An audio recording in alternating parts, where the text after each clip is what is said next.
are bought and sold. Right from the moment when the girl is trafficked and brought into the red light area, the rape is fixed. This is happening, and we all tend to pass by. My biggest question is how the hell we are passing by. We must question it. That's Ajeet Singh, a lone figure fighting against the sex trafficking of minors. As a teenager in Varanasi, Ajeet could see prostitution thriving in this tourist hub. Through his organization Guriya, Ajeet's first aim was to rescue the minor girls. Ajeet roamed the red light areas posing as a customer, recording the locations and details of minor girls. Evidence collected, it was time for a unique action. We did inform the police also, but we did not wait for the police to take action. We did all our homework, all legal formalities complete, we masked it. Over the years, Ajeet Singh has been slapped with multiple cases of rape and robbery. Despite this, he has succeeded in sealing all the brothels that traded with minors in Varanasi's red light area.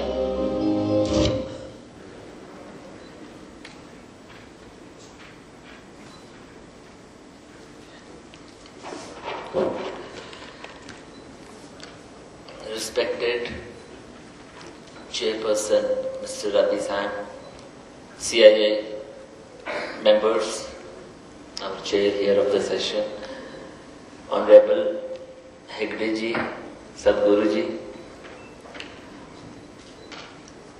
I don't know where to begin and where to end. I think this right up there, and we've seen what we do. So I'll just speak a few lines, and I think for the first time in my life I'm going to speak one line which has really given me strength, because all my work has been extension of my inward journey. And this journey, and I realize each one of us can take that journey. No one can take on your behalf. Each one of us have to get inside yourself and explore. And the truth is there. Because once that journey begins, the definition of life is very clear, and you tend to shrink. You tend to shrink to a point that you are not more than a dust. Death is so inevitable. And that is the point, because I was getting through a lot of contradictions, you see. When I adopted children from the red light area, there was such a big hassle. My madam told me in school, son, you do this, you do that. Each week she used to ask us, raise your hands everybody, what do you want to do, Ajeet? Sir, ma'am, I will do this. And when you really get down to doing in life, they're all pulling you. Your neighbors, your family, everybody. You see? And so you bring children from red light area. They are Muslim children on top of that. How dare you do that? Then what happens? I live in a Bedia village, in a community involved in family-based prostitution, you see. No, you should not be living there. How can you do that? You see, this is not social work, this is not NGO. You see, they have made a framework out of NGO and social work also. You know, you do this and you do that. You know, take pictures, write good report, make a PowerPoint presentation, and you don't give yourself in. You see, still, and as I was hearing so many people, I think if you steal away something, you'll be frustrated all your life. Whatever you're doing, get going. And that is the point, and then what happens, I wanted to marry a SOS Children's Village girl, and the whole family goes against me, and everybody goes against her. Then I wanted to invite only the red light area women and children and the SOS children.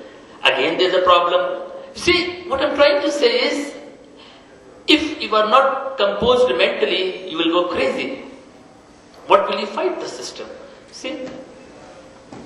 And this is one, from one side I am saying. The other side, you have the police, the criminal nexus, and they are trying to bog you down, with multiple cases, as you just saw, and then death threats and this and that. See, on both sides, you get no support. And so if you're not internally strong, you cannot survive it. And this was the major point I thought I would share here. And I think I put it across. And as I stand here, I very strongly feel that here at Tides, together, if we are sitting here, we have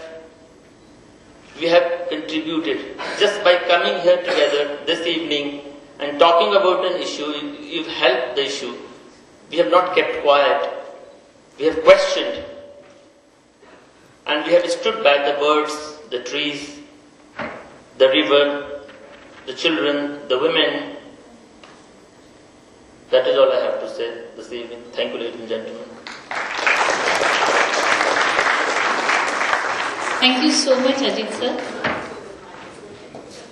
Before we invite the next speaker, Ajeet, we want to ask you, I mean, this is a problem not just specific of Varanasi. Commercial sex workers and the plight of girls and young women is a problem across India. In fact, across the world now. We know of the challenges in Eastern Europe, we know of the challenges in Russia and the former USSR. But in Varanasi, what has been the impact of your work? With the silence being broken, do you find that the girls have better lives, they're able to mainstream? What has been the impact of your work, Ajeet? Because that will also be of value for our learning. Yeah.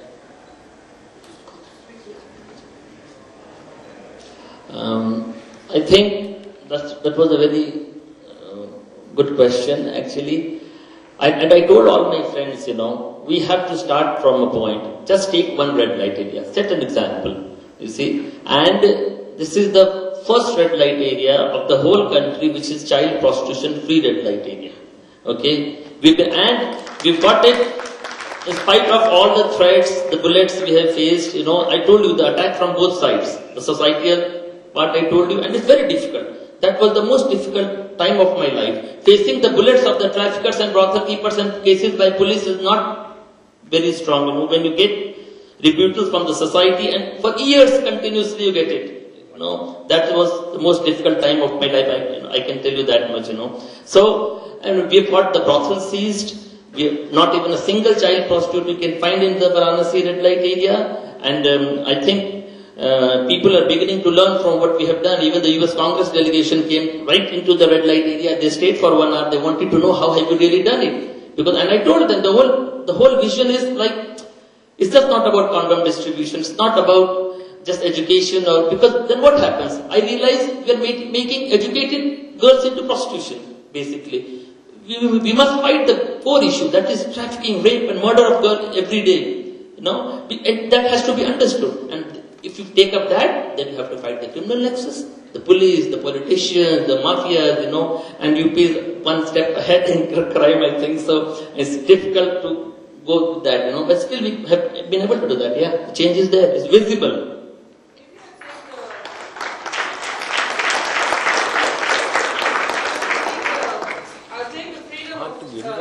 Being the moderator, because each story is so unique and each issue is so unique.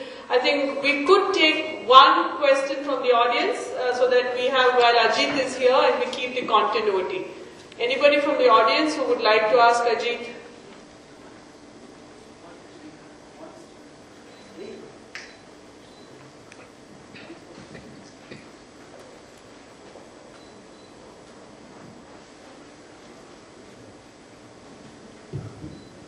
What are the children you saved doing now? The children below, the underage children that you have saved, what are they doing now, right now? Look, we are working at 2 levels. One is education center goes on in the red light area of 3 districts. That's different approaches for them. They are with the mothers and they are getting a second, we are trying to prevent the second generation prostitution. The children we have rescued who are not from the red light area have been given livelihood support and have been followed. They are taking up alternate livelihood option and they are trying to survive now. And there are situations where we cannot follow up actually because the families are in West Bengal, Nepal and Odisha, as far as Odisha. So we can't go there and follow up, but we try to connect the children to the family, because what happens generally, the children are after rescue, they are left in the homes and there is no one to follow it up. We are just beginning to talk about Juvenile Justice Act and all, but it's not applicable, half of them are in the homes only, and the situation of homes are equally bad. So, on one side, within the red light area, on the other side, the ones we can find who are nearby, we are trying to rehabilitate them, and the others who are very far, we're just trying to connect them to the family, because we don't have our own home. So that is another problem, I think it's important. I remember an organization from Calcutta that tracked down young girls in Coimbatore from Bangladesh. And it was the woman next door who heard the cry of the girl in the old part of Coimbatore, recognized that the language was not Tamil or Telugu or Kannada, and then opened the door, and there was this young minor all the way from Bangladesh. So the trafficking routes are transnational, they go across the states. I think some of us would remember the press reports that came in Coimbatore maybe a month or two ago, where a group of girls from Nepal were identified. So these movements are in ways very predictable. People like Ajeet who work in this area know the predictability of the movement of girls. It's the second largest illegal trade in the world today. I'm happy the world has recognized it. But 23 years back when I started, even in India, no one was talking about it. You see, I was just 17 that time, and it was not talked about. But I'm happy that the world is talking about it. It's so organized a crime. It's so difficult to make a dent, you see. And everyone is hand in glove. The police is from the day the girl comes to the day, till the day they are there, they are making money, taking sex favors, politicians give full support, the mafias are also there. It's a very horrible situation actually. Many things I want to say, but it's not proper place to say. Ajeet, I think this is the place to stay, because many of us who are here would like to continue this conversation, and on behalf of CII Coimbatore and the city of Coimbatore, we thank you very much for sharing your work, and I'm sure we'll find ways of keeping in touch with you. Thank you, Ajeet. Thank you.